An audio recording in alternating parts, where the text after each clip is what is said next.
Welcome to my YouTube channel big power people. आज हम बात करेंगे बाल गंगाधर तिलक जी के बारे में। वीडियो को स्किप बिल्कुल ना करें, एंड तक देखें। दोस्तों शुरू करते हैं। बाल गंगाधर तिलक जी का जीवन परिचय। बाल गंगाधर तिलक भारतीय राष्ट्रीय आंदोलन के जनक के रूप में जाने जाते हैं। भारतीय राष्ट्रीय आंदोलन के पहले लीडर गंगाधर जी ही रहे थे। बाल गंगाधर तिलक बहुमुखी प्रतिभा के धनी थे। वे एक शिक्षक, वकील, सामाजिक कार्यकर्ता, स्वतंत्रता संग्रामी, नेशनल लीडर थे। उन्हें इतिहास, संस्कृत, खगोलशास्त्र एवं गणित में महारत हासिल थी। बाल गंगाधर तिलक को लोग प्यार से लोकमान्य कहकर पुकारते थे। स्वतंत्रता के समय इन्होंने कहा था, स्वराज्य मेरा जन्मसिद्ध अधिकार है और हम इसे पाकर ही रहेंगे। इस नारे ने बहुत से लोगों को प्रोत्साहित किया था। बाल गंगाधर जी पूरी तरह से महात्मा गांधी का समर्थन नहीं करते थे। उनके हिसाब से अहिंसा सत्याग्रह पूरी तरह से अपनाना सही नहीं है। जरूरत पड़ने पर आपको हिंसा का उपयोग करना पड़ता है। बाल गंगाधर तिलक जी का जन्म, शिक्षा एवं परिवार। पूरा नाम केशव गंगाधर तिलक। जन्म 23 जुलाई 1856। जन्म स्थान रत्नागिरी, महाराष्ट्र। माता पिता पार्वती बाई गंगाधर, गंगाधर रामचंद्र तिलक। मृत्यु 1 अगस्त 1920, मुंबई। पत्नी सत्यभामा, 1871। राजनीतिक पार्टी इंडियन नेशनल कांग्रेस। तिलक का जन्म चित्पावन ब्राह्मण परिवार में हुआ था। इनके पिता गंगाधर तिलक एक संस्कृत टीचर थे। तिलक को बचपन से ही पढ़ाई में रुचि थी। वे गणित में बहुत अच्छे थे। तिलक जब 10 साल के थे तब उनके पिता रत्नागिरी से पुणे आ गए थे। यहाँ उन्होंने एंग्लो वर्नाकुलर स्कूल ज्वाइन किया और शिक्षा प्राप्त की। पुणे आने के थोड़े समय बाद ही तिलक ने अपनी माता को खो दिया। 16 साल की उम्र में तिलक के सर से पिता का भी साया उठ गया। तिलक जब मैट्रिक की पढ़ाई कर रहे थे तब उन्होंने 10 साल की लड़की तापीबाई से शादी कर ली, जिनका नाम बाद में सत्यभामा हो गया। मैट्रिक की परीक्षा पास करने के बाद तिलक ने डेक्कन कॉलेज में दाखिला ले लिया, जहां से उन्होंने 1977 में बीए की डिग्री फर्स्ट क्लास में पास की। भारत के इतिहास में तिलक वो पीढ़ी थे जिन्होंने मॉडर्न पढ़ाई की शुरुआत की और कॉलेज से शिक्षा ग्रहण की थी। इसके बाद भी तिलक ने पढ़ाई जारी रखी और एलएलबी की डिग्री भी हासिल की। बाल गंगाधर तिलक जी का करियर। ग्रेजुएशन करने के बाद तिलक पुणे के एक प्राइवेट स्कूल में गणित के टीचर बन गए। इसके कुछ समय बाद स्कूल छोड़कर वे पत्रकार बन गए।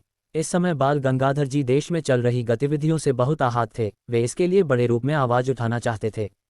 तिलक पश्चिमी शिक्षा पद्धति के बड़े आलोचक थे। उनका मानना था, इसके द्वारा भारतीय विद्यार्थियों को नीचा दिखाया जाता है और भारतीय संस्कृति को गलत ढंग से प्रस्तुत किया जा रहा है।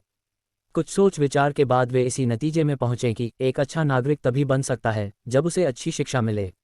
भारत में शिक्षा को सुधारने के लिए उन्होंने अपने मित्र के साथ मिलकर डेक्कन एजुकेशन सोसाइटी बनाई। इसी के अगले साल तिलक ने 2 समाचार पत्रों का निर्माण भी शुरू किया।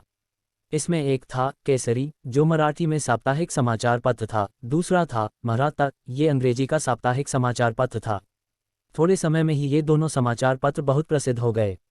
अपने इन समाचार पत्र में तिलक भारत की दुर्दशा पर अधिक लिखा करते थे।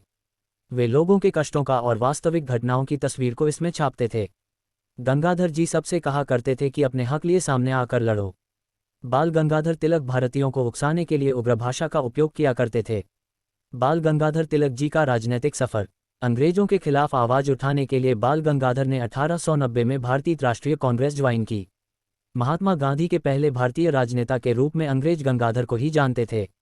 वे पुणे म्युनिसिपल एवं बंबई विधानमंडल के सदस्य रहे। तिलक एक महान समाज सुधारक थे। उन्होंने बाल विवाह का विरोध किया एवं विधवा पुनर्विवाह का समर्थन किया था। 1897 में तिलक पर अपने भाषण के द्वारा अशांति फैलाने और सरकार के विरोध में बोलने के लिए चार्जशीट फाइल हुई, जिसके लिए तिलक को जेल जाना पड़ा और 1.5 साल बाद वे 1898 में बाहर आए। ब्रिटिश सरकार उन्हें भारतीय अशांति के पिता कहकर संबोधित करती थी। जेल में रहने के दौरान उन्हें सभी देश का महान हीरो एवं शहीद कहकर बुलाते थे। जेल से आने के बाद तिलक ने स्वदेशी आंदोलन की शुरुआत की। समाचार पत्र एवं भाषण के द्वारा वे अपनी बात महाराष्ट्र के गांव-गांव तक पहुंचाते थे। तिलक ने अपने घर के सामने एक बड़ा स्वदेशी मार्केट भी बनाया था। स्वदेशी आंदोलन के द्वारा वे सभी विदेशी सामान का बहिष्कार करते थे एवं लोगों को इससे जुड़ने के लिए कहते थे।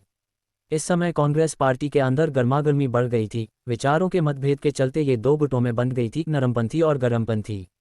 गरमपंथी बाल गंगाधर तिलक द्वारा चलाया जाता था, जबकि नरमपंथी गोपाल कृष्ण के द्वारा।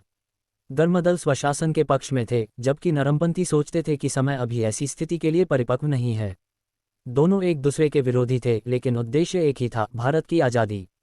बाल गंगाधर तिलक बंगाल के बिपिन चंद्र पाल एवं पंजाब के लाला लाजपत राय का समर्थन करने लगे थे। यही से ये तीनों की तिकड़ी लाल बालपाल नाम से जानी जाने लगी। 1909 में बाल गंगाधर तिलक ने अपने पेपर केसरी ने तुरंत स्वराज की बात कही, जिसके बाद उन पर राजद्रोह का आरोप लगा। इसके बाद उन्हें 6 साल की जेल हो गई और उन्हें बर्मा भेज दिया गया। यहाँ जेल में वे बहुत सी किताबें पढ़ा करते थे, साथ ही उन्होंने गीता का रहस्य बुक लिखी। तिलक 8 जून 1916 को जेल से बाहर आए। जेल से आने के बाद तिलक ने 1916 कांग्रेस पार्टी ज्वाइन की। वे कांग्रेस के दोनों दलों को फिर से जोड़ने की कोशिश करते रहे।